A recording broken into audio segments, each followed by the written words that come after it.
Bismillah, walhamdulillah, wassalatu wassalamu ala rasulillah, wa ala alihi wa sahbihi wa man ihtada bihuda.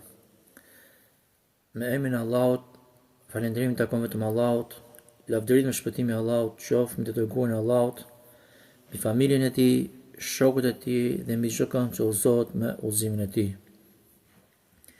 Të dashur vëllezër dhe motra muslimane, të gjithë jemi në dieni se çfarë po ndodh sot në gjirin arabik. Pra, është një luftë të ashpër zhvilluar nga Izraeli, pra ishin ata të parë që filluan kundër Iranit, dhe më pas kësaj lufte i bashkangjitet edhe Shtetet e Bashkuara të Amerikës. Sikurse pra që u bën palë me Izraelin dhe sikurse kanë zakon pra që gjithmonë kanë qenë bashkë me Izraelin. Pra ishte sulmi i parë i cili fillua nga zionistët.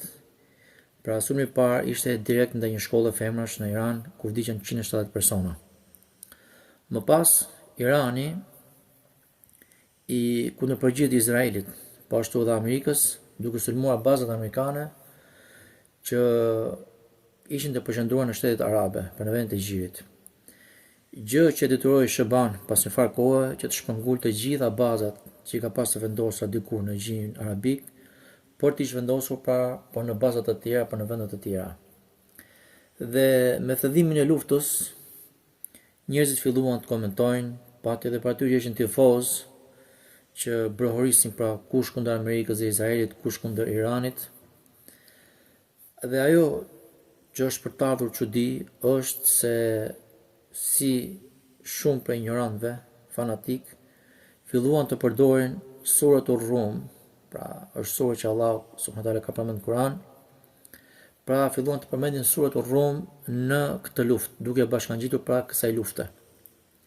Se gjoja romakët që përmenden pra në këtë sure kanë për qëllim edhe Izraelin dhe Amerikën, ndërsa persët që është për qëllim po në këtë sure përfshin pra Iranin. Le ta fillojmë pra fillimin e surës Rum dhe të shohim se çfarë tregon Allahu pra në këtë sure.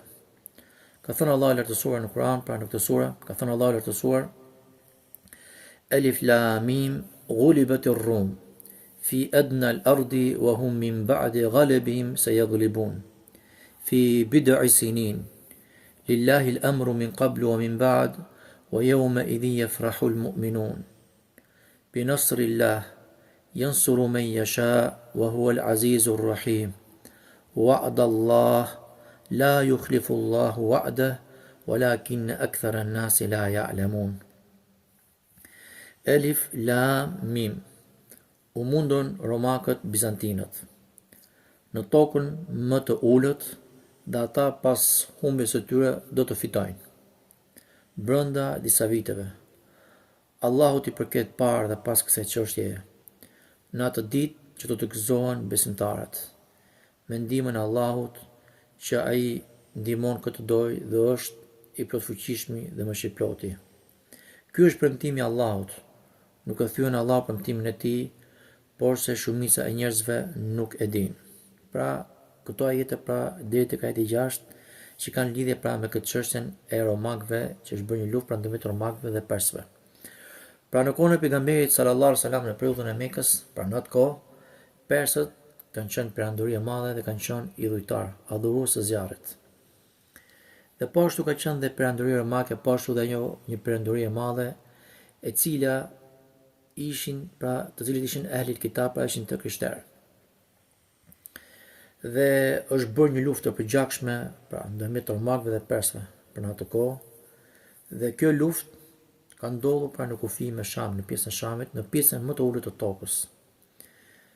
Dhe gjë i cili pra dhe përfundimi i kësaj lufte është se fituan persët, pa që ishin udhëtar, dhe nga kjo fitore e persëve, idhujtarët e Mekës u gëzuan shumë, sepse idhujtarët e Mekës ishin më afër me çështjen e besimit me persët se sa me romakët, dhe për të arsye u gëzuan shumë dhe filluan duke u mburrur muslimanëve pra për këtë fitore, nga që ata ishin pra idhujtarë si persët dhe filluan duke mburrur muslimanëve dhe dinin që muslimanët ishin më afër pra me të krishterët pra me pasues të librit. Por se pas kësaj humbje që romakët pësuan, persët dhe romakët u përfshin përsëri në një luftë tjetër, ku Allah përmend në Kur'an fi bid'a sinin, pra që pas disa viteve, pra fjala bid'a sinin ka përmend dietarët nga 3 deri në 10. Pra numri nga 3 deri në 10 vjet, pra brenda këtyre numrave, pra nga 3 deri në 10, pra në pak vite, pra të ndodhi pra një luftë, pra e cila të ndodhi përsëri pra ndërmjet romakëve dhe persëve. Dhe normalisht e gjithë çështjet pra janë në duart e Allahut, si ashtu para, po ashtu dhe pas fitores së romakëve. Dhe ditën kur romakët triumfojnë mbi persianët, pra në këtë luftë, pra në luftën e dytë, luftën e fitojnë romakët. Dhe kjo gjë i gëzoi shumë besimtarët. Por se ajo çfarë ndodhi, pra diçka tjetër, se pikërisht në këtë ditë ka ndodhur dhe lufta e Bedrit, që ka qenë një fitore për muslimanët. Pra muslimanët kanë përjetuar në këtë ditë pra 2 fitore. Fitoren që kanë triumfuar romakët kundër persëve dhe fitoria e parë e muslimanëve pra ndërmjet pasuesve të Islamit dhe pasuesve të kufrit, që është bërë në luftën e Bedrit, pra ku triumfuan pra muslimanët pra kundër idhujtarëve të Mekës. Dhe normalisht Allahu jap fitoren kujdo që dëshiron dhe pashtu ja merr atë kujdo që ai dëshiron. Dhe ai është i plotfuqishëm, i pamposhtur, i mëshirshëm për çdo që dëshiron nga krijimi i tij. Do të ndalem pak te kjo histori që Allahu na ka treguar në Kur'an për në këtë sure madhështore. Dua ta lidh me çështën e disa ignorantëve, jo disa por shumë për muslimanëve që kanë rënë prej kësaj fitne trazire pra. Dhe normalisht të janë ignorantë që arrin bëjnë krahasime të tilla duke marrë surën Rum dhe duke bashkangjitur pra me luftën që po ndodh sot ndërmjet Izraelit, që bashkë me to është edhe Amerika kundër Iranit. Pra do të ndalem pak te kjo histori që Allahu na tregon për në Kur'an. Për arsye të ndryshme pra kanë filluar njerëzit ta komentojnë pra fillimin e kësaj sure me ngjarjet pra që po ndodhin sot, pra në luftën që po ndodh sot. Pra gëzohen këto njerëz se si Irani po bombardohet nga SBA dhe Izraeli. Dhe këta marrin për argument këtë sure, pra sepse Izraeli i thonë dhe amerikanët janë pjesë e Kitabut dhe iranianët pra janë pjesë e idhujtarëve dhe për të arsye gëzohen dhe e bashkojnë këtë sure si argument. Por se ajo që dua të trajtoj në këtë çështje është si mbrojtje e hakut të të vërtetës dhe jo në mbrojtje të një pale apo një pale tjetër. I themi këtyre vëllezërve musliman se ajo me çfarë po argumentohen ata është gabim. Deshen apo nuk deshen, kjo është gabim. Dhe kjo për disa arsye që shpresojmë që të jenë argumente të qarta për ta dhe të t'i rëndisim më poshtë. E para, pasuesit e librit në kohën e pejgamberit sallallahu alaihi wasallam kanë qenë romakët bizantinët, që ishte një shtet që bazohej në shpallë hyjnore, edhe pse ishin të devijuar, kurse persianët ishin pagan pra idhujtar të zjarrit. Pra atëherë nga ana fetare pra të krishterët ishin më afër muslimanëve se sa paganët. Se paganët nuk besonin as Allah, as Zot, as me lajke, as libra, as profet, as i gjykimi atje më radh. Ndërsa sot politika moderne e fuqive të mëdha siç është Shtetet e Bashkuara të Amerikës apo Izraeli nuk bazohen në mbrojtjen e fesë apo shpalljes, por në interesa gjeopolitike, laike dhe koloniale. Pra ti quash Shtetet e Bashkuara të Amerikës dhe Izraelin romakët e surës Rum është një manipulim i rrezikshëm fetar. E dyta, shkaku i gëzimit të sahabëve nuk ishte thjesht një tifozllëk për një ushtri të huaj, sikurse po bëjnë sot shumë musliman tifozik, pra këto grup ignorantësh, por se gëzimi i tyre është se u vërtua fjala e Allahut dhe profecia e pejgamberit sallallahu alaihi wasallam. Kurani përmend fitoren e romakëve pasi ata kishin pësuar një disfat të rënd. Kurse sot lufta ndërmjet Izraelit, Amerikës dhe Iranit nuk ka lidhje me ndonjë profeci specifike pra sikurse kjo. E treta, konteksti i Iranit, pra si i Persisë. Krahasimi i Iranit të sotëm me Persinë e asaj kohe është i pasakt. Persia e asaj kohe ishte një paganizëm i pastër, adhurues të zjarrit. Ndërsa Irani i sotëm, pavarësisht mos pajtimeve të thella fetare në akide që kemi ne sot si musliman sunit me ta, gjithsesi mbetet një vend ku shumë prej popullit thon la ilaha illallah, ku falet namazi, ku thirret ezani, ku agjohet Ramazani, ku jepet zakati apo ku dhe nisen pra për të shkuar për në haxh. Prandaj nuk mund të barazohet pra një shtet që ka këto parime me një perandori që adhuronte zjarrin. Kjo është thjesht sa për sqarim ndërmjet dy krahasimeve. Sqarimi që unë po bëj këtyre dy shteteve nuk do thotë që unë po e lavdëroj shtetin e Iranit. Përkundrazi, prej besimit tim është se ai që adhuron Aliun dhe i kërkon ndihmë dhe i lutet atij përveç Allahut, ai është mushrik, sikurse ndodh tek shumë prej iranianëve. Apo ai që beson 12 imamëve duke pretenduar se din të fshehten, ai është kafir, ndërkohë që shumë prej tyre kanë këtë gjë. Apo ai që pretendon se Kur'ani është në duart e muslimanëve, është i devijuar apo i mangët, ai është kafir. Gjithashtu themi, ai që thotë se Xhibrili ka të rrethuar me shpadhen, ai është kafir. Pra ndërkohë që këto gjëra ndodhen te këta iranianët. Nuk themi në përgjithësi, por shumë prej tyre i kanë këto gjëra. Apo që akuzon sahabët për dezertim, ai quhet kafir. Pra për akidis tonë që ne i quajmë kafira. Apo ai që akuzon Aishën në besimtarëve, ai është kafir. Pra përderisa un kam të besim të Ahlus Sunnah wal Jamaa, të selefët të hershëm, nuk po e bëj këtë krahasim për të bërë shtetin e Iranit, sepse unë kam besimin tim të qartë ndaj këtij shteti dhe parisë së tyre, por se po e sqaroj pra në aspektin e krahasimit. Gjithashtu diçka tjetër se kush janë romakët sot. Nëse do t'i referohemi teksteve fetare për romakët se kush janë ata, atëherë ata nuk kanë lidhje me amerikanët dhe izraelitët. Termi Rum në Kur'an dhe Hadith i referohet perandorisë bizantine, që ka qenë atë kohë me kryeqendër në Konstantinopol, që është Stambolli sotëm. Pra ata ishin pasardhësit e qytetërimit evropian të krishterë, pra të krishterët ortodoks. Pse Amerika dhe Izraeli nuk përshtaten me këtë? Amerika është një shtet i ri me vetëm 250 vjet, gjë që nuk ekzistonte fare në hartën mendore apo gjeografike në kohën e pejgamberit sallallahu alaihi wasallam. Amerika është një shtet laik, pra sekular, dhe jo një shtet i krishterë siç ishte Bizanti në atë kohë. Izraeli ky është rasti më flagrant i gabimit të ignorantëve. Izraeli është shtet hebre, jehudi. Në Kur'an dhe në Hadith sqarohet qartë që rumët dhe jehudit trajtohen si dy grupe krejtësisht të ndryshme. Ti quash izraelitët romak është një anashkalim total e asaj që sqaron Kur'ani. Prandaj, ti shohësh ata si alat për të cilët duhet të gëzohemi, bien ndesh me shumë tekste fetare nga Kur'ani dhe Sunneti. Tjetër pika 5, romakët në atë kohë nuk kanë qenë armiqë me muslimanët, por se kanë qenë në luftë me persët. Ndërsa sot politikët e SBA-s dhe Izraelit kanë qenë drejt për drejt përgjegjëse për pushtimin e tokave të muslimanëve. Pra ti quash Amerikën dhe Izraelin romakët, për të cilët duhet të gëzohemi, është me të vërtet një paradoks. Si mund të gëzohesh për fitoren e dikujt që të mban në pushtim apo vret, çnderon dhe shkaton pasurinë e muslimanëve. 6. Dallimi në llojin e luftës. Në Islam, gëzimi për fitoren e dikujt tjetër vlen vetëm nëse ai fitore sjell drejtësi ose lehtësim për muslimanët, sikurse ndodhi në atë kohë.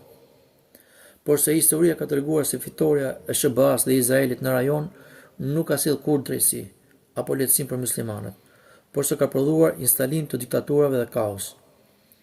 Dhe shembulli më i afërt është braktisja e shteteve arabe nga fshinjë i tyre alat në thonjza pra SBA-ja, i cili i tërhoqi trupat e veta pra nga këto vende, pra për në vendet e tjera dhe duke i lënë të zbuluar. 7. Posedimi i Beitul Maqdis, pra Kutsi, për që quhet Jeruzalemi sotëm. Në kohën që janë zhvilluar ngjarjet që janë përmendur në surrat Rum, Kutsi ka qenë nën pushtimin e persëve. Dhe si fitore e romakëve krishterë, do të thoshte rikthimi i qytetit të Kutsit në duart e njerëzve të librit, pra që janë të krishterët, gjë që ishte e pranueshme për muslimanët sesa paganët. Ndërsa sot Kutsi është i pushtuar nga zionistët qifut, pra zionistët qifut, dhe sipas teksteve tona fetare, çlirimi i Kutsit nga pushtimi i persëve ishte një premtim hyjnor. Ama të gëzohesh për fitoren e Izraelit pushtuesit të Kutsit duke u thirrur në suratën Rum, kjo është një çmenduri. 8. Dallimi mes faktit të kryer dhe fitnes. Atëherë sahabët u gëzuan vetëm pasi lufta përfundoi dhe romakët fituan. Ky gëzim erdhi sepse u plotësua afati për disa vitesh, fi bid'a sinin, për disa vite, që Allah kishte premtuar. Ishte gëzim për vërtetësinë e Kuranit, jo për procesin e gjakderjes. Kurse sot lufta mes këtyre dy fuqive, SBA-s, Izrael kundër Iranit, është një proces i hapur, një fitnë për një trazir pa mbarimt që përshkatron krejt rajonin. Pra të gëzohesh ndërkohë që bombardimet apo bombat bien edhe mbi kokët e muslimanëve është që mungesë e thellë edhe mëshurisë. Pra përfundimi i këtij pretendimi të pabas është se përdorimi i surës Rum për situatën e sotme në këtë luftë është një manipulim i tekstit apo moskuptimi i tij. Sot këto luftra janë kryesisht për dominim botror, ku asnjëra palë nuk përfaqëson interesat fetare. Pra kjo surë madhështore vlen për besimtarët për të forcuar besimin në premtimet që Allahu na shpalos në librin e tij dhe për të na kthyer ne në tifoz të lojrave gjeopolitike të shekullit 21. Pse ignorantët e bëjnë këtë krahasim? Arsyeja është e thjeshtë, politizimi i fesë, pra duke kthyer fen në politik. Për shkak se politika e shtetit ku këta ignorant jetojnë, apo këta ignorant pëlqejnë atë shtet që e urren Iranin, i shtyn ata që ta bëjnë këtë gjë. Pra, duke mos gjetur dot argumente të tjera, ata manipulojnë me surën Rum, duke thënë, ja, edhe pejgamberi sallallahu alajhi wasallam, edhe sahabët u gëzuan kur një fuqi tjetër goditi armikun ton. Shumë për muslimanëve mendojnë se e keqja e muslimanëve sot është Irani. Shumë vetë e kanë lexuar këtë ajet kuranor, që do të përmendim më poshtë, por se kanë kaluar pa e kuptuar. Dhe pasi ta lexojmë mirë, shpresojmë që të përkujtohen dhe të reflektojnë se armiqësia më e madhe për besimtarët, jo vetëm sot, por se për të gjitha kohët, janë jehudët.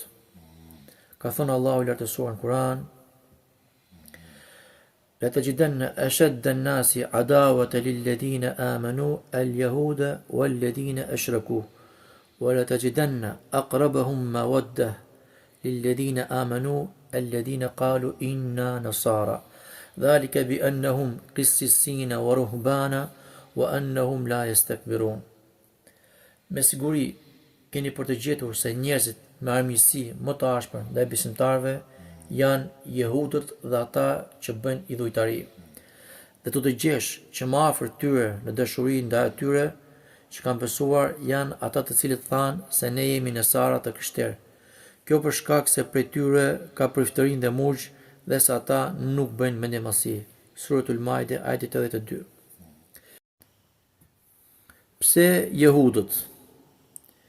Historia na tregon se kjo armiqësi bron nga zilia, nga mendjemasia dhe refuzimi të vërtetës kur ajo bie ndesh me dëshirat e tyre. Realiteti gjeopolitik na tregon se kur muslimanët fillojnë të shohin amerikanët zionistë dhe jehudët zionistë si aleat kundër një shteti tjetër, atëherë ata kanë rënë në një grask që bie ndesh drejt për drejt me ta jetë. Kujdes. Kjo nuk do të thotë se çdo shtet që e quan veten i krishterë sot, sikurse shtetet laike perëndimore që janë sot në botë, hyn në këtë kategori. Ky ajet flet për ata që vërtet ndjekin fenë e krishterë. Keni kujdes përsëri.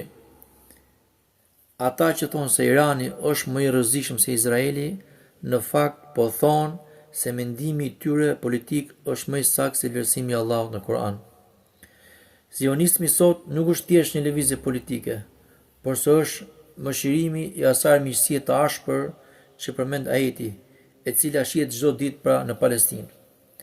Të verbosh syt para masakrave të Gazës dhe të thuash problemi kryesor është Irani, ky është një devijim nga realiteti i kuranor.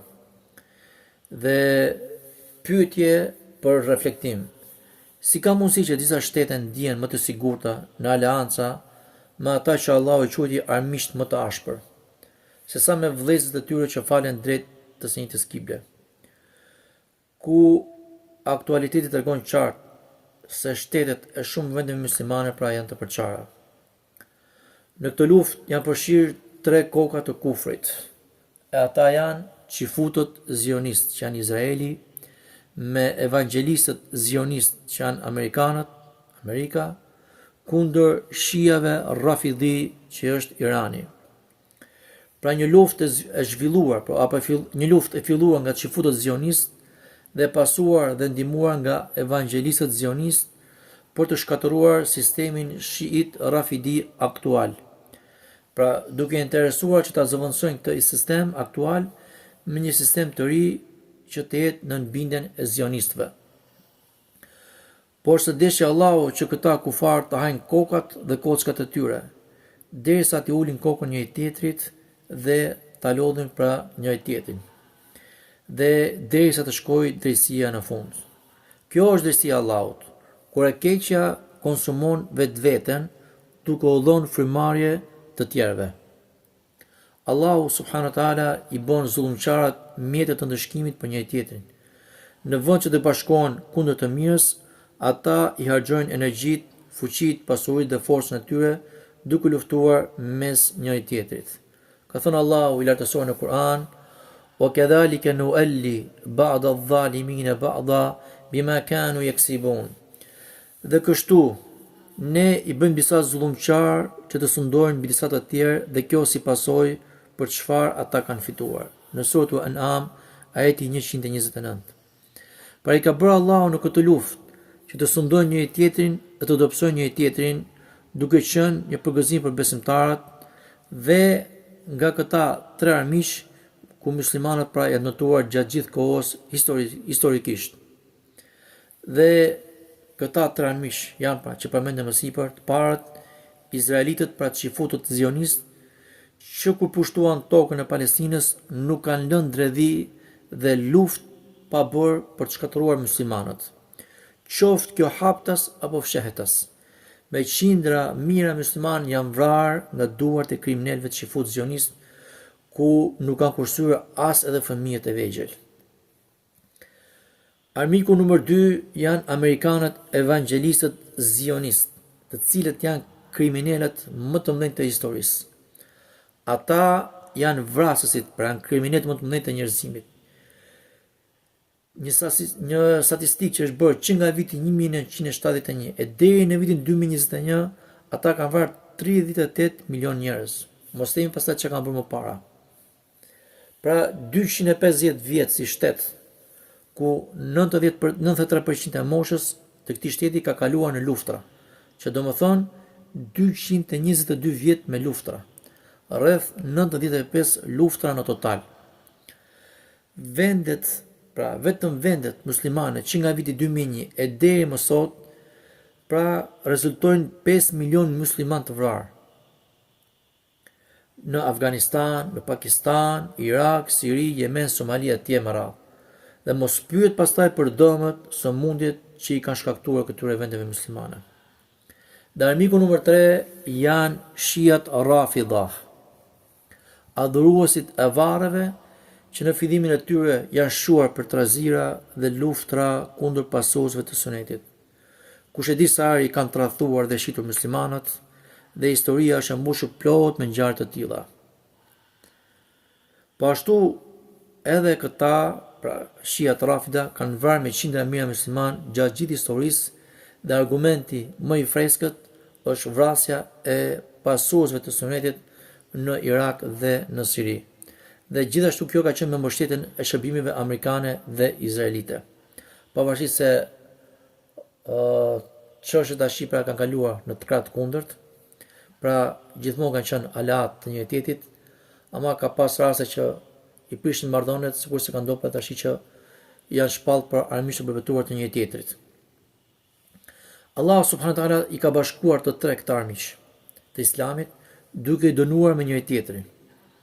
Pra ata kanë liruar gjakun e muslimanëve, nderin dhe pasurinë e tyre.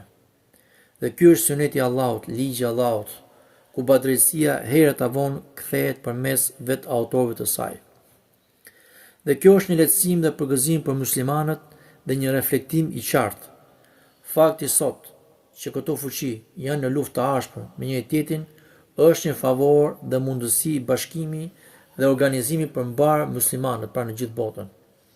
Kjo situatë na kujton se fuqia absolute takon vetëm Allahut, dhe se asnjë perandori apo shtet, sado i fuqishëm dhe i dhunshëm të jetë, nuk mund të shpëtojë apo të ikë ndëshkimit që ka ardhur si pasojë e veprave të tyre. Pra ky është një moment reflektimi për vendet muslimane, të cilët janë goditur rënd nga kjo luftë. Dje ishin mbështetur tek fuqitë e huaja, që udhëhiqeshin nga interesat e tyre dhe jo nga parimet. Pra deri dje, pra këto shtete muslimane ishin mbështetur tek fuqitë e huaja dhe ata udhëhiqeshin nga interesat e tyre dhe jo nga parimet. Dhe ky është një mësim i hidhur, por i domosdoshëm për ta. Dhe që ta dinë mirë se armiku nuk ka asnjëherë besë. Pra kur interesi i tyre ndryshon, pra interesi i armiqve ndryshon, ata nuk hezitojnë t'i kthejnë shpinën miqve të tyre, sikur se kanë kthyer shpinën miqve pra të tyre nga vendet arabe, pra duke i lënë në mes të zullumit që vetë kanë mbjellë.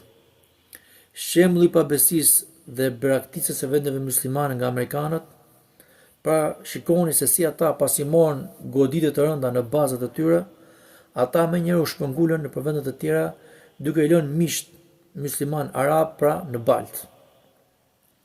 Dhe ky është një realitet që historia po e përsërit vazhdimisht para syve tanë. Pra po të shikosh në marrëdhëniet ndërkombëtare, fuqitë e mëdha nuk kanë miq, kanë vetëm interesa. Kur këto interesa gërcënohen nga goditjet ushtarake apo kostot e larta ekonomike, ata nuk e kanë problem fare, ti sakrifikojnë aleatët e tyre brenda natës. Shumë vende muslimane kanë rënë në graskën e varësisë ushtarake dhe politike, duke besuar se siguria e tyre varet nga superfuqitë. Por sa harrojnë se këto fuqi janë vetëm mjete në dorën e Allahut. Muslimanët kanë begatitë më të mëdha në të gjithë botën dhe nuk janë të zot për t'i mbajtur. Shpirtërisht kanë besimin që i bën të pathyeshëm, pra kanë Islamin. Nga ana ekonomike, pra, ekonomikisht kanë burimet më të mëdha në botë. Dhe kjo nuk ka kurfar dyshimi, të gjithë e dinë. Dhe gjeografikisht, pra kanë zonat më të mira ku kontrollojnë pikat kyçe të globit. Pra Allahu ka begatuar me mirësi të mëdha. Dhe ferklimi më i madh është ky. Nëse ndihma kërkohet nga dikush tjetër përveç Allahut, atëherë Allahu pra ai të lënë në dorën e atij që ke kërkuar. Pra braktisja që po shohim sot është një shuplak zgjimi për të kuptuar ato çfarë na kanë thënë Allahu i lartësuar. Çka thon Allahu në Kur'an? In yansurkumullahu fala ghaliba lakum wa in yakhdhulkum faman dha alladhi yansurukum min ba'di wa 'ala Allahi falyatawakkalul mu'minun. Nëse Allahu ju ndihmon juve, nuk ka kush ju mposhtë juve. E nëse ai ju braktis, kush është ai që do të ndihmojë juve pas tij? Dhe tek Allahu le të mbështeten besimtarët. Suratu Al-Imran ajeti 160. Pra kjo luftë dhe këto përplasje mes tre grupeve që përmendëm, zionistët Shifut, zionistët evangjelistë dhe shiat Rafidha, po e zhveshin maskën e çdo aleance të rrem. Është koha që ummeti të kuptojë se forca nuk vjen nga Washingtoni, apo nga Tel Avivi apo nga Teherani, por nga kthimi te burimi i vërtet i fuqisë, e cila është, sikur ka thënë Allah në Kur'an, wa'tasimu bihablillahi jami'a wa la tafarraqu. واذكروا نعمة الله عليكم إذ كنتم أعداء فألف بين قلوبكم فأصبحتم بنعمته إخوانا وكنتم على شفا حفرة من النار فأنقذكم منها كذلك يبين الله لكم آياته لعلكم تهتدون. Dhe kapuni fort për litarin e Allahut, Kur'anin dhe Sunetin, që të gjithë ju dhe mos u përçani. Dhe përkujtoni mirësinë e Allahut mbi ju, kur ju ishit armiq dhe ai pra Allahu ju bashkoi zemrat e juaja dhe u bot në mirësinë e tij vëllezër. Dhe ju ishit buzë gërminës së zjarrit dhe ju shpëtoi prej saj. Kështu ja shëron Allahu juve argumentet e tij në mënyrë që të udhëzoheni. Ali Imran ajeti 103. Ndoshta një person me zemër të sëmur mund ta kuptojë nga kjo që tham se jemi aneksuar me shiat, pra mendoj se mos jemi me shiat. Jo pasha Allahun asnjëherë nuk mund ndodh kjo. Si mund të jemi me shiat Rafida kur ata janë që adhurojnë varret, adhurojnë Aliun dhe Husejnin, kur ata mallkojnë sahabët dhe prej tyre Abu Bekrin dhe Omerin, kur ata mallkojnë nënën e besimtarëve, gruan e pejgamberit sallallahu alajhi wasallam. Pra, ajo çfarë është e duhur për ne që të bëjmë është që të forcohemi me fe, dhe të zbatojmë urdhrat e pejgamberit sallallahu alaihi wasallam në kohë fitnesh dhe luftrash.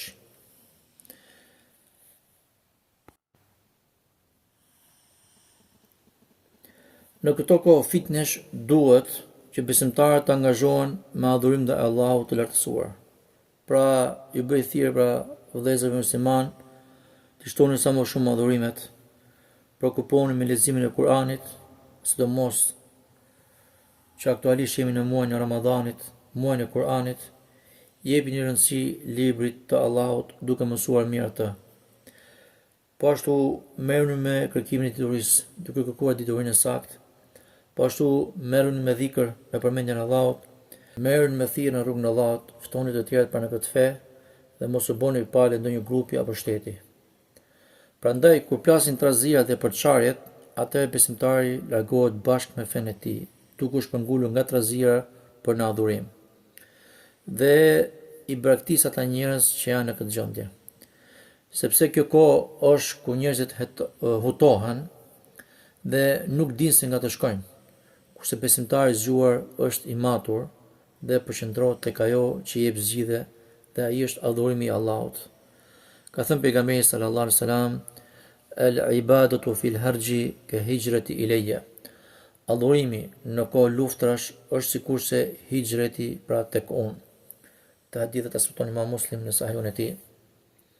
Pra, ai i cili largohet këtyre fitneve dhe trazirave dhe angazhohet me adhurim është sikurse ai që ka bërë hijret nga Meka për në Medinë. Pra, e ka shpërblimin sikur të ketë bërë hijretin në kohën e pejgamberit sallallahu alajhi wasallam duke shkuar vetë tek pejgamberi sallallahu alajhi wasallam për në Medinë. Dhe shkaku i mirësisë së boshme në adhurim në këtë kohë është sepse njerëzit janë të pakujdesshëm ndaj adhurimeve dhe janë të shqetësuar me këto trazira dhe nuk veçohen me adhurim përveç një pakisë vogël.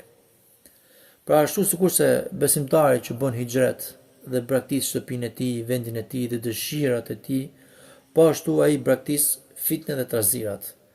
Po ashtu braktis dhe njerëzit e fitnes dhe çfarë bën? Thëdhohet pra në adhurim. Sa më shumë bota bëhet kaotike, aq më shumë duhet që ne të preokupohemi me adhurimet dhe të fokusohemi tek qetësia shpirtërore, sepse aty është përqendruar edhe shpërblimi më i madh. Gjithashtu, prej gjërave që besimtarët i bëjnë dobi pra në rast fitnesh, pra është edhe shtimi i duave. Duaja është mbroja e muslimanëve. Si ka thënë pejgamberi sallallahu alaihi wasallam, duaja është adhurim. Pra kapuni fort me duan. Duaja është prej shkaqeve më të forta për të larguar belat, sprovat dhe për të arritur kërkesat që ne kërkojmë. Po ashtu është një adhurim i lehtë dhe i arritshëm dhe nuk është kushtozuar me ndonjë vend apo kohë apo ndonjë gjendje të caktuar. Mjafton për një zemër të gjallë dhe të sinqertë dhe kjo është nga lidhjet më të forta ndërmjet robit dhe Zotit të tij. Dhe shembull më i mirë për ne ka qenë dhe është dhe do të jetë i dërguari i Allahut sallallahu alaihi wasallam, i cili në çdo çast ka qenë i lidhur me Allahun subhanahu wa taala, duke përmendur pra Allahun dhe duke i lutur atij. Prandaj, për këtë gjë që ai na ka udhëzuar dhe na ka nxitur është që t'i lutemi Allahut qoftë edhe për gjërat më të vogla. Pra, pejgamberi sallallahu alaihi wasallam ka nxitur besimtarët që t'i lutën Allahut, pra bëjnë dua sa më shumë, qoftë edhe për gjërat më të vogla. Çon tim për gjërat më madhore. Kjo do të thotë se kur njeriu bën dua, ai po pranon në mënyrë më të lartë që varfërinë dhe dobësinë e tij para Allahut. Dhe mirësia e duave ka ardhur transmetimet shumë nga pejgamberi sallallahu alajhi wasallam, sikur ka ardhur transmetim të cilën transmeton Abu Huraira ku i dërguari Allahut sallallahu alaihi wasallam ka thënë leysa shay'un akrama ala Allah ta'ala min ad-du'a. Nuk ka ndonjë gjë më të nderuar tek Allahu i lartësuar se sa duaja. Pra nuk ka asgjë më të nderuar. Pra kjo tregon se duaja ka një pozitë të veçantë që nuk e kanë adhurimet e tjera në të njëjtën mënyrë. Pse është kaq e nderuar duaja? Sepse kur njeriu bën dua, ai tregon për ulësinë e tij maksimale.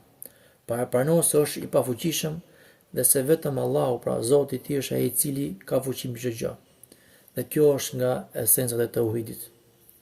Ky hadith na tregon për një nxitje, për një inkurajim të madh, që besimtarit të mos ndihet kurrë si i tepërt, si i pavlerë, duke kërkuar nga Krijuesi, pasi vetë Allahu e çmon këtë veprim më shumë se çdo gjë tjetër. Gjithashtu ka një transmetim të saktë, ka përmendur Sheikh Al-Albani në Sahihul Jami, hadith i cili transmetohet përse nga Abu Huraira radhiyallahu anhu, i cili ka thënë pejgamberi sallallahu alaihi wasallam: inna abkhala an-nasi man bakhila bis-salam wa a'jazu an-nasi man ajaza an ad-du'a. Ka thënë i dërguari Allahut sallallahu alaihi wasallam, me të vërtetë më kopraci nga njerëzit është ai që bën kopraci me selamin. Pra që imagjino tek selami ka kopraci. Dhe më i paafti nga njerëzit është ai i cili është i paaft për të bërë një dua. Pra paaftësia me duan. Duaja nuk kërkon fuqi fizike, as pasuri dhe as mundim. Mjafton vetëm ta lëvizësh gjuhën, dhe të hapësh zemrën. Prandaj ai që nuk gjen dot forcë as për të kërkuar nga Krijuesi i tij, ai konsiderohet njeriu më i pafuqishëm dhe më i humbur. Duaja është çezi i pamundësive. Njeriu konsiderohet i paaft, i dobët nëse nuk bën dua, sepse ai po refuzon të përdor mjetin që thyen çdo pengesë. Kur njeriu gjendet në vështirësi, ai shpesh lodhet duke kërkuar zgjidhje tek njerëzit që janë të dobët si ai, ndërkohë që harron ato që ka në dorë çdo gjë, pra që është Allah subhanahu wa taala. Pra, paaftësia në dua nuk është mungesë force në krah, por mungesë vizioni në zemër. Është sikur të jesh në mes të detit duke mbytur dhe të kesh mjetin e shpëtimit pranë, por të përtosh ose të refuzosh ta kapësh. Pra, paaftësia këtu pra është shpirtërore. Pra, si të kesh hapur derën e mbretit të gjithësisë që është Allah subhanahu wa taala, dhe të mos trokasësh në të, që ti ke derën e hapur, është shumë më e madhe.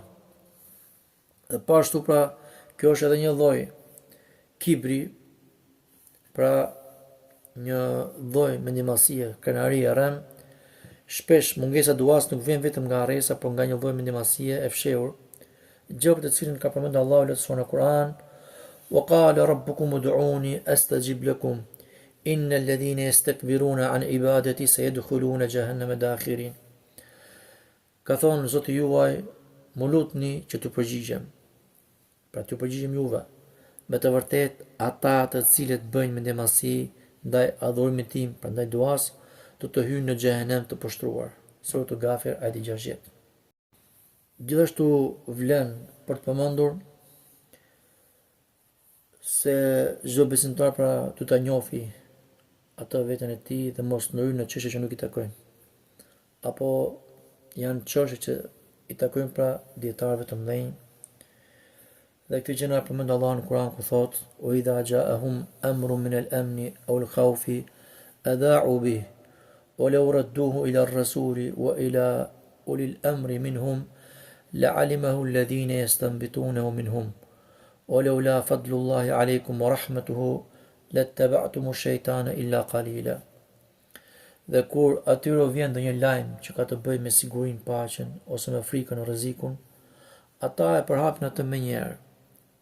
E nëse ata do t'ja referonin pra ato të dërguarit ose njerëzve kompetent pra udhëheqësve ose dietarëve, ata që din t'i nxjerrin konkluzionet dhe kuptimet e tyre, do ta dinin se si duhet vepruar. Dhe sikur të mos ishte mirësia e Allahut në jush dhe mëshira e tij, atëherë ju poshtë pakicë do të ndiqnin shejtanin. Pra, ky ajet vendos një rregull të precizë për mënyrën se si duhet të sillemi përballë ngjarjeve, sidomos për ngjarje të mëdha që janë fitnë, luftra, krizra ose çështje të komplikuara fetare. Pra, rreziku për hapjes idhaa, kur njerëzit e thjesht marrin përsipër të flasin për çështje që prekin fatin e umetit, ata shkaktojnë konfuzion, frikë ose shpresë të rrem. Sot kjo shihet qartë në rrjetet sociale, ku çdo kush i jep fetva ose komenton strategji të mëdha sipas mendjes së vet. Tjetër gjë, referimi të kompetentët, istinbat. Termi istinbat është nxjerrja e konkluzioneve, u takon vetëm dietarëve të mëdhenj, ar-rasikhun. Ata kanë mjetet, dijen dhe përvojën për të kuptuar pasojat e një fjalie ose të një vendimi. Gjithashtu në këtë ajet na tregohet qartë mbrojtja nga rruga e djallit e shejtanit mallkuar. Pra ajetin Allah subhanahu përfundon duke na treguar se mos referimi tek dietarët dhe nxitimi për të folur vetë është në fakt ndjekje e hapave të shejtanit, i cili pra dëshiron përçarjen. Pra keni kujdes nga këto që janë të errta, pra nga këto fitet të errta që janë si errësirat e natës.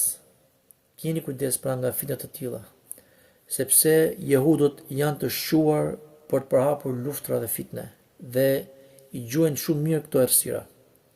Dhe është e vërtetuar gjatë gjithë historive, po ashtu edhe në këtë luftë ku kanë goditur vende të ndryshme muslimane, pra vetë shifut kanë goditur vende muslimane, jehudët, pra to sionistët, dhe ja kanë veshur këtë goditje të tjerëve për t'i përplasur dhe futur në luftë. Pra janë specialista për të futur në fitne shtete me shtete, apo fise me fise, sikur se ka ndodhur dhe kohët e hershme. Sikur që ka thënë Allah në Kur'an, o qalet il yahudu yadullahi maglula, gullet ejdihim, wa lu'inu bima qalu, bel yadahu mabsutatan, yunfiku kayfa yasha, wa la yazidanna kathira minhum ma unzila ilayka min rabbika tughyanan wa kufra. والقينا بينهم العداوة والبغضاء إلى يوم القيامة كلما أوقدوا نارا للحرب أطفاها الله ويسعون في الأرض فسادا والله لا يحب المفسدين. Dhe ata jehudët thanë se dora e Allahut është e shtrënguar. U shtrëngofshin duart e tyre dhe ata u mallkuan për atë që thanë. Por se dy duart e tij për të Allahut janë të shtrira, ai e jep furnizon si të dojë. Dhe ajo që të zbrit prej Zotit tënd pra Muhammed, atyre do t'ju shtoj atyre më shumë mosbindjen dhe mosbesimin. Pra do ta shoh më shumë kufrin atyre. Dhe ne kemi hedhur ndërmjet tyre armiqësi dhe urrëtie deri në ditën e gjykimit. Sa herë që ndezën zjarrin për luftë, pra, sa herë që çifutët ndezën zjarrin për luftë, Allahu e shuajti atë. Ata përpiqen për të bërë shkatrime në tokë dhe Allahu nuk i do shkatërruesit. Suratul Maide ajeti 64. Pra, kjo tregon se historikisht jehudët kanë pasur përpjekje për të nxitur konflikte dhe trazira fitne, por se elhamdulillah mbrojtja nga caktimi i Allahut janë ato që mbizotërojnë në fund. Si e bëjnë këtë? Ata e bëjnë këtë nëpërmjet intrigave, nxitjes së konflikteve mes palëve të tjera dhe financimit të trazirave. Strategjia e tyre është se ata shpesh nuk hyn vetë në zjarr, por se përgatisin të tjerët, lëndën djegëse, që të tjerët të luftojnë mes veti, godasin t'i dhe u anveshin të tjerëve. Dhe elhamdulillah Allahu është ai cili fik atë zjarrin që ata ndezin pra për luftë. Kjo do të thotë se pavarësisht sa të fuqishëm duken, sa media apo pasuri kanë për të krijuar fitne, Allahu me fuqinë e tij i dështon planet e tyre, atëherë kur ata mendojnë se arritin qëllimit. Kjo shërben si qetësim për besimtarët, pra është si qetësim për besimtarët, ata planifikojnë, por se Allahu është planifikuesi më i mirë. Ata janë të pandarshëm në përpjekjen për të bërë fesad, për të bërë shkatrim. Dhe kjo përfshin lloje të ndryshme të fesadit, qoftë kjo prishjen e moralit, prishjen e ekonomisë, sidomos nëpërmjet kamatas, apo prishjen e paqes ndërmjet popujve. Pra me pak fjalë, ata janë specialistë të intrigave dhe të luftrave të fshehta. Po elhamdulillah fuqia e tyre është kufizuar nga vullneti i Allahut, i cili mbron besimtarët që qëndrojnë të vërtetë dhe të lidhur me të. Keni kujdes nga tërëdhit e pabesimtarëve. Ata nuk pushojnë për t'i futur muslimanët në trazira dhe luftra. Jeni vigjilent dhe mos u nxitoni. Sot ummeti është një dobësi të madhe dhe mundësia për të rënë në këto kriza dhe luftra është akoma edhe më e madhe. Pra ata bëjnë kurthe, por se elhamdulillah Allahu është ai cili që aprish kurthet atyre. O yamkurullah wallahu khairul makirin. Ata bëjnë kurthe dhe Allahu bën kurthe, pra duhet ka prishur kurthet e tyre, edhe Allahu është ai i cili është më i miri, i cili bën kurthe atyre. Pra ata gjithmonë përgatiten në forma më të ndryshme nga dërdit, por se Allahu pa i shun ato dërdit e tyre. Gjithashtu, muslimanët do të kenë kujdes nga informacionet e rreshme që përcjellen kanalet televizive dhe portalet e rrjeteve sociale, sepse shumica e tyre janë mashtrues, ose me qëllim sepse mbajnë krahun e muslimanëve, ose janë të shitura të korruptuara. Kjo quhet lufta e informacionit.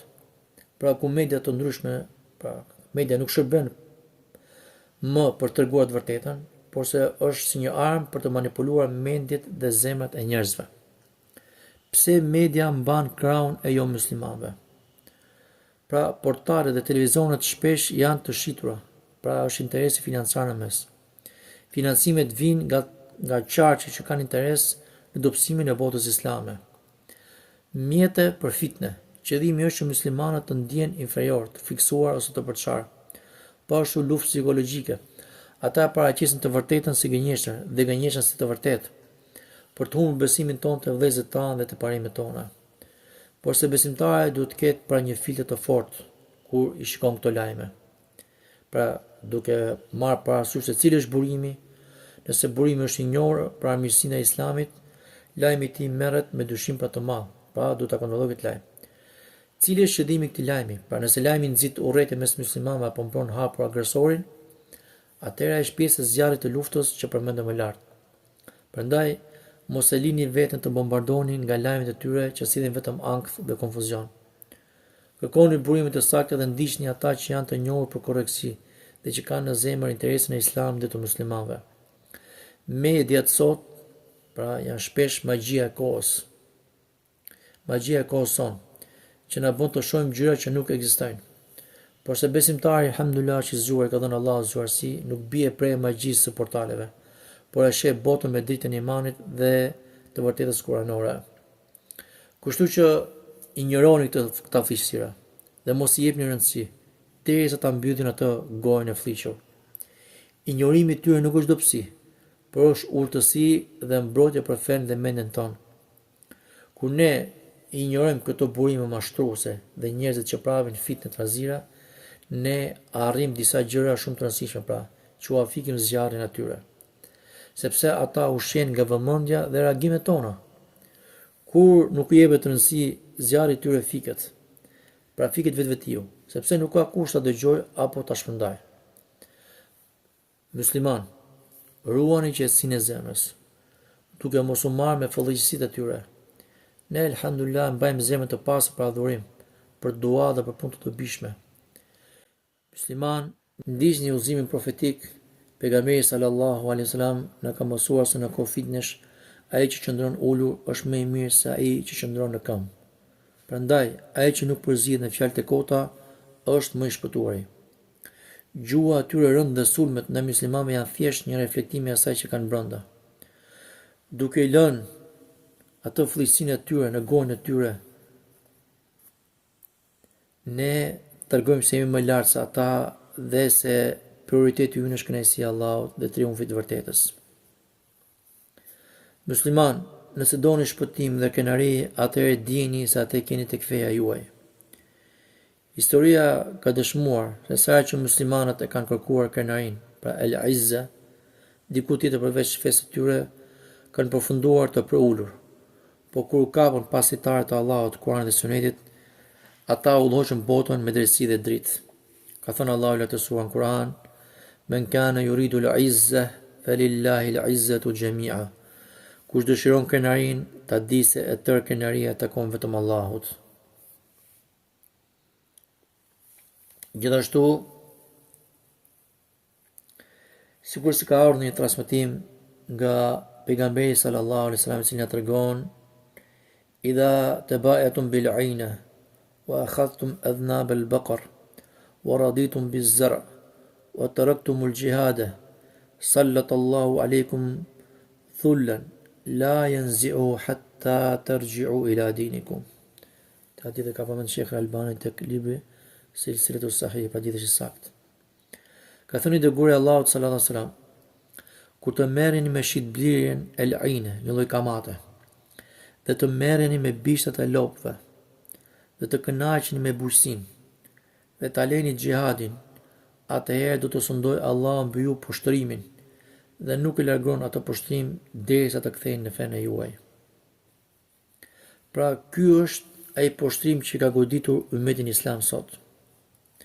Ky është ai dobësim që e ka përfshirë ummetin nga të gjitha anët. Musliman, nëse doni shpëtim dhe kënaqëri, atëherë kthehuni tek feja e Allahut. E nëse jo, atëherë dini se Allahu nuk e ndryshon gjendjen e një populli derisa ata të ndryshojnë gjendjen e tyre. Nënçmimi nuk largohet me diplomaci të rreme, as me imitimin e të tjerëve, as me pasuri materiale, por vetëm duke u kthyer tek zbatimi i fesë, tek zbatimi i pastër i fesë, ashtu siç e zbatuan shokët e pejgamberit sallallahu alaihi wasallam. Nëse doni shpëtim dhe kënaqëri, atëherë atë e keni tek feja juaj, tek Islami. Gjithashtu, muslimanët duhet të jenë kujdesshëm dhe tregon trima. Mos ken frikë. Frika është mjeti i shejtanit. Muslimani vërtet i friksohet vetëm Allahut subhanahu wa taala. Frika është një nga armët kryesore të shejtanit për të paralizuar muslimanët. Ai dëshiron që ne të ndjehemi të vegjël dhe të pafuqishëm përballë armiqve apo sfidave të jetës, në mënyrë që të dorëzohemi. Ka thënë Allahu i lartësuar: "Alladhina qala lahum an-nasu inna an-nasa qad jama'u lakum fakhsha'uhum fazadahum imana wa qalu hasbunallahu wa ni'mal wakeel." Ata janë ata të cilët njerëzit ju thanë. Pra njerëzit ju thanë: me të vërtet njerëzit janë të buar kundër jush, andaj friksohuni për tyre. Por kjo vetëm u ashtoi atyre besimin, pra imanin, dhe thanë: na mjafton Allahu, ai është mbrojtësi më i mirë. Suratu Al-Imran, ajeti 173.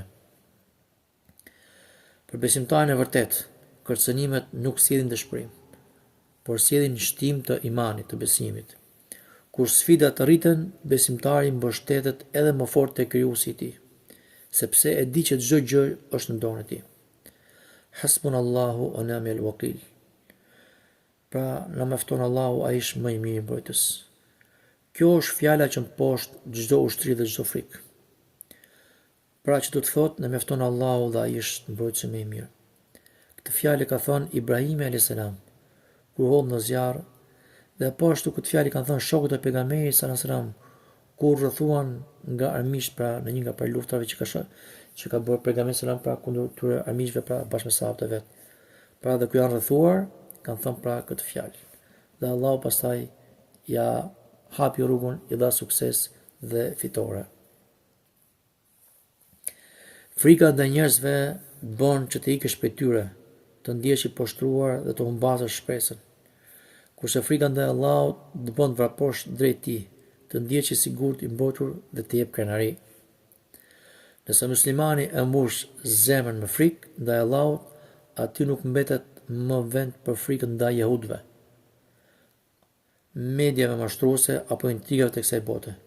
Siç e thamë edhe më lart për më parë, kënaqëria dhe siguria jonë është tek feja jonë, tek Islami.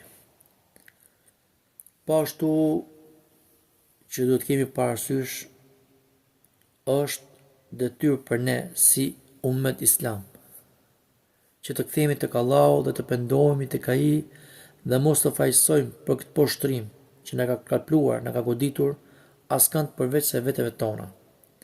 Dhe kjo është ajo çfarë kemi fituar ne me duart tona. Ka thënë Allahu i lartësuar: "Wa ma asabakum min musibatin fa bima kasabat aydikum wa ya'fu an kathir." Dhe çfarë ju ka goditur juve për fatkeqësisë, atëherë kjo është për asaj çfarë kanë fituar duart e juaja, dhe ai Allahu ndaj gjërave të shumta është falës. Pra Allahu fal pra ndaj gjërave të shumta. Suratu Ash-Shura ajeti 30. Nga përvojat e jetës kemi mësuar se armiku i jashtëm ka fuqi mbi ne vetëm kur ne dobësohemi nga brenda. Pra çdo krizë në ummetin islam, çdo humbje në luftë dhe çdo nënçmim është një sinjal, pra është një sinjal për të kthyer tek Allahu, për të kthyer tek Zoti. Fatkeqësitë nuk janë thjesht rasti, por janë thirrje, zgjimi, që ne si muslimanë pendohemi dhe të përmirësojmë vetët tona. Nëse shkaku i fatkeqësive Pra nëse shkaku i fatkeqësisë janë veprat tona, atëherë zgjidhja vetëm është pendimi tek Allahu dhe kthimi tek Allahu subhanahu wa taala. Pra, për të ftylluar sulmet dhe si vende muslimane, duhet të reflektojmë mbi këto gabime kyçe që na kanë sjell në këtë pikë, pra në këtë farë gradë të ulët. Pra, vendet muslimane shpesh kanë rënë në grasjen e konflikteve të brendshme, duke harruar se forca jonë qëndron te bashkimi. Kur ne luftojmë njëri tjetrin, u japim mundësi të tjerëve të na sundojnë dhe të na shfrytëzojnë. Sikur se po ndodh aktualisht, kohët e fundit. Fitnë ndërmjet muslimanëve, vrasje, si keni parë në Sudan, muslimanë duke vrarë me një tjetrin. Apo sikurse ndërmjet Pakistanit dhe Afganistanit, apo edhe vendeve të tjera. Një gabim tjetër është pritja që zgjidhja të vijë nga lindja apo nga perëndimi, duke harruar se ndihma vjen vetëm nga Allahu. Kjo varësi na ka bërë të dobët politikisht dhe ekonomikisht. Në politikën globale, fuqitë të mëdha si Amerika e tjerë me radhë, nuk kanë armiqtë të përhershëm, por kanë vetëm interesa të përhershme. Kur interesat e tyre ndryshojnë ose kur duhet të bëjnë aleatën e tyre strategjik, siç është rasti me Izraelin, ata i braktisin vendet muslimane pas një hezitim, duke lënë ato të përballen vetëm me pasojat e luftës. Sikurse i braktisën në këtë luftë, pra që po ndodh aktualisht, pra ndërmjet tyre dhe Iranit, dhe ky është një tregues i qartë se amerikanët nuk i kanë pasur bazat për të ruajtur muslimanët arab, por se për të ruajtur Izraelin, edhe pse parat i paguan vetë arabët dhe nuk morën asgjë nga kjo mbrojtje. Musliman, bëhuni të pavarur plotësisht nga jo muslimanët. Një ummet që ushqehet nga tjetri apo vdiset nga tjetri dhe që mbrohet nga tjetri nuk mund të jetë kur plotësisht i lirë për të zbatuar fenë e tij apo për të mbrojtur interesat e veta. Nëse vendet muslimane varen nga kreditë e huaja apo nga teknologjia e importuar, ato detyrohen që të bëjnë lëshime në parimet e tyre, sepse është automatikisht kjo gjë. Pavarësia ekonomike fillon duke luftuar kamatën, riban, e cila, siç e tham edhe në ditën më parshëm, pra është shkak për poshtrim, dhe duke investuar për në burimet tona që Allahu na ka dhënë me bollok, pra e ka dhënë muslimanëve. Pavarësia nuk fitohet me fjalë. Por se me punë, me unitet dhe mbi të gjitha me besim të patundshëm tek furnizuesi, i cili është Allahu dhe mbrojtësi i vetëm pra. Kur ne bëjmë pjesën tonë, pra atë që na takon neve, ndihma e atij për Allahu nuk ka për të munguar. Ka thënë Allahu i lartësuar: "Wa'iddu lahum mastata'tum min quwwatin wa min ribatil khayli turhibuna bihi aduwallahi wa aduwakum."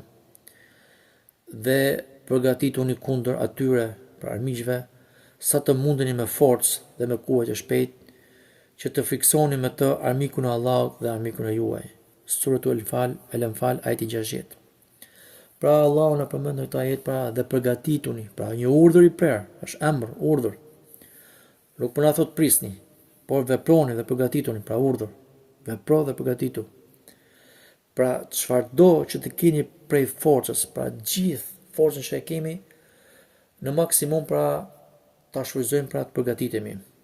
Sikur s'ka ardhur një hadith sakt ku i dërguari i Allahut sallallahu alaihi wasallam ka thënë: "Ala innal quwwata ar-ramy. Ala innal quwwata ar-ramy. Ala innal quwwata ar-ramy." Pra vini re. Pra ka thënë pejgamberi sa vini re. Vërtet forca është gjuajtja. Vini re.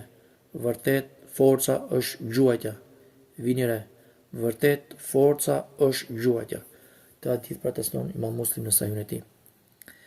Ky hadith mbart një urtësi të madhe që lidhet drejt për drejt me atë që përmendëm më parë për pavarësinë dhe teknologjinë, i cili quhet pra evolimi i gjuajtjes, pra gjuajtja.